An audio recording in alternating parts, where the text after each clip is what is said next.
Assalamualaikum warahmatullahi wabarakatuh. Bismillahirrahmanirrahim.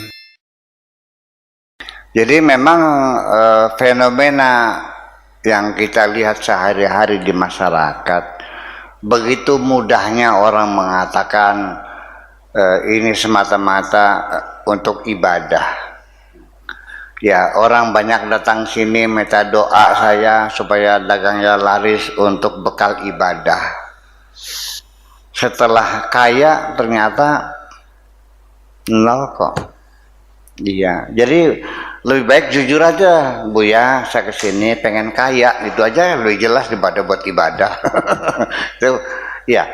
Dan ternyata semua orang mengatakan demi Allah, untuk Allah. Seperti kita di sini juga dari rakyat untuk rakyat.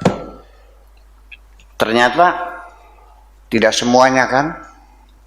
Untuk perutnya sendiri kan ada kan ya, itu jadi perbedaan antara mulut dengan hati sendiri terjadi perbedaan sangat mencolok, itu kita harus pahami dulu. Di dalam sholat saja mulutnya Allahu Akbar, hatinya usolli fardhu zuhri.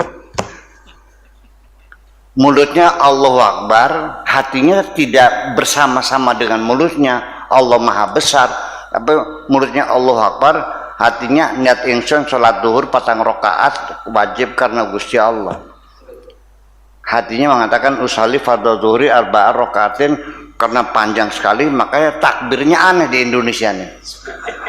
Kalau di sana Allahu Akbar, di Mekah ya Allahu Akbar, kalau di Indonesia Allahu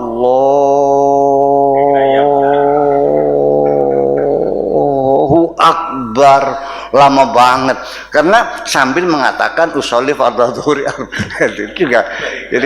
Jadi yang bagaimana? Ya kalau mulutnya Allahu Akbar, hatinya mengatakan Allah Maha Besar dong. Betul enggak?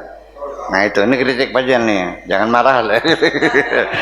Jadi sinkron antara apa yang dikatakan dengan di hati. Orang yang mengkhianati saya juga banyak. Awalnya datang bantu saya, bisnis saya, minta modal segala macam, bagi untung. Ternyata kasih uang kabur kok. Ya kan? Dari ternyata kemunafikan itu ada di sekitar kita. Ngomongnya untuk Allah, ternyata untuk dirinya sendiri. Oke lah, kita maklumi saja. Ya, hanya saja saya peringatkan orang-orang munafik itu jangan dijadikan sahabat dan juga jangan dijadikan musuh. Kita new normal aja lah, kembali biasa aja lah gitu. Ya, apa adanya saja. Jadi maksud saya bahwa nanti Allah sendiri akan menguji apakah betul engkau itu menandatangani kontrak monoloyalitas itu, implementasinya betul atau tidak. Karena dalam surat Al-Fatihah itu iyyaka na'budu wa iyyaka nasta'in, aku hanya kepadamu. Nah, iyyaka itu eksklusif, bentuk kalimat eksklusif. Hanya kepadamu sajalah aku mengabdi. Wa iyyaka nasta'in, dan hanya kepadamu sajalah kami memohon pertolongan. Jadi ada kontrak monoloyalitas. Apakah betul? Ternyata prakteknya sehari-hari kebanyakan manusia tidak. Malah Allah dikesampingkan, semuanya untuk dirinya, untuk kepentingan pribadi. Dalam bersahabat bukan berbagi kebahagiaan demi Allah. Untuk Allah kita berbagi, enggak juga. Banyak sahabat-sahabat yang sifatnya kepentingan. Ya. Dan akan menjadi tidak indah. Ya, ketika orang itu datang kepadamu pada saat dia lapar, ketika ada orang mencarimu pada saat engkau lapar, percayalah setelah kenyang dia akan meninggalkan dirimu. Kan gitu. Nah yang paling indah itu kan karena Allah kita bergaul bersahabat tanpa ada kepentingan, tidak minta jabatan, tidak minta fasilitas. Kita sekadar merindukan karena saya ingat Pak Didik kenapa enggak 2 minggu ini nggak ikut virtual atau ke laut nggak datang, bagaimana saya enggak, kan ceritanya nggak ada kepentingan, kan menjadi indah. Jadi hidup kita sendiri ketika semuanya untuk Allah menjadi indah semuanya itu. Betul nggak? Ya iya kan begitu persoalannya. Tapi karena kalau ada kepentingan kan sifatnya sementara. Kalau sudah selesai sudah. Nah, nanti salah satunya, apakah kebaikan-kebaikan yang kita lakukan ini masih sering engkau ingat? Itu satu gejala awal. Ketika kebaikan-kebaikan yang engkau lakukan masih saja diambang sadar otakmu teringat, itu satu pertanda bahwa kebaikanmu belum diterima oleh Allah. Jadi kalau surat tuh di atas meja belum masuk laci, kapan-kapan bisa disapu angin, pembantu bisa dibakar itu tuh. Kenapa?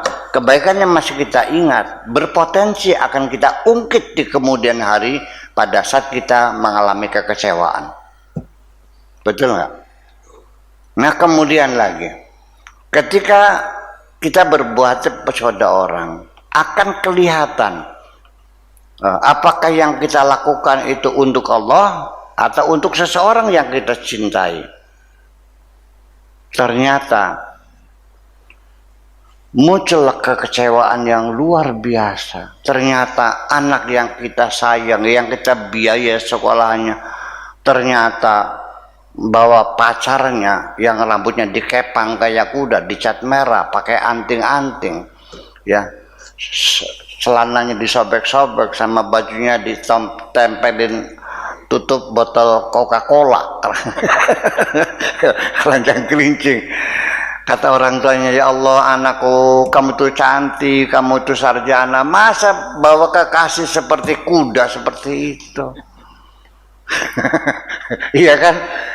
Kata ibu makanya ibunya, udah sekarang lah kamu kalau mau maksa mau berkawin dengan lelaki seperti itu yang pakai anting itu, sudah pilih salah satu dari dua, kekasihmu ataukah ibumu yang sangat menyayangimu itu.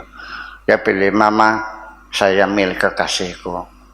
Ditinggal pergi ibunya, pingsan nggak ibunya? Pingsan. Kecewa karena dia merasa berbuat baik. Jadi makanya ketika kita masih merasa kecewa atas kebaikan kita, itu pertanda bahwa yang kau lakukan belum untuk Allah, masih untuk dirimu sendiri. Makanya seorang istri yang ngurusi suami lillahi ta'ala, niat untuk beribadah kepada Allah melalui menimang-nimang suami, itu ibadah. Ternyata dia berselingkuh, dia nggak kecewa, kok ya biarin aja dosa-dosa dia kok gitu. Ini ya seorang kiai juga sama santri-santrinya di sini disayang, sekolahnya digratisin aja. Ternyata begitu pulang menjelek-jelekan pondok saya, kecewa nggak? Nah, kalau saya kecewa berarti apa yang saya lakukan belum untuk Allah, masih untuk diriku sendiri, untuk membesarkan nama baikku sendiri. Nah, itulah kira-kira kontrak monoloyalitas itu, bahwa tidak semua orang bisa melakukannya, karena dalam peribahasa di sini, nggak tahu bahasa Indonesia apa, gampang pengucape, abot sanggai. Artinya mudah diucapkannya tapi sangat sulit untuk dilakukannya. Itulah maka mesti pembelajaran ini dari awal saja, langkah awal seperti ini sulitnya, apalagi tadi 10 tahapan sampai al-muqarrabun itu bagaimana, tentunya ceritanya sangat panjang sekali. Dan latihan kita ketika belajar benar Pak Didik, sekalipun kita sering jatuh, jangan pernah putus asa, bangkit lagi. Percayalah bahwa belajar kebenaran itu jangan pernah ada bosan dan kapok. 1000 kali jatuh, 1000 kali bangkit lagi. Bahwa kegagalanmu bukan karena kejatuhanmu, kegagalanmu ketika engkau tidak ada niat untuk bangkit kembali, itu baru disebut gagal.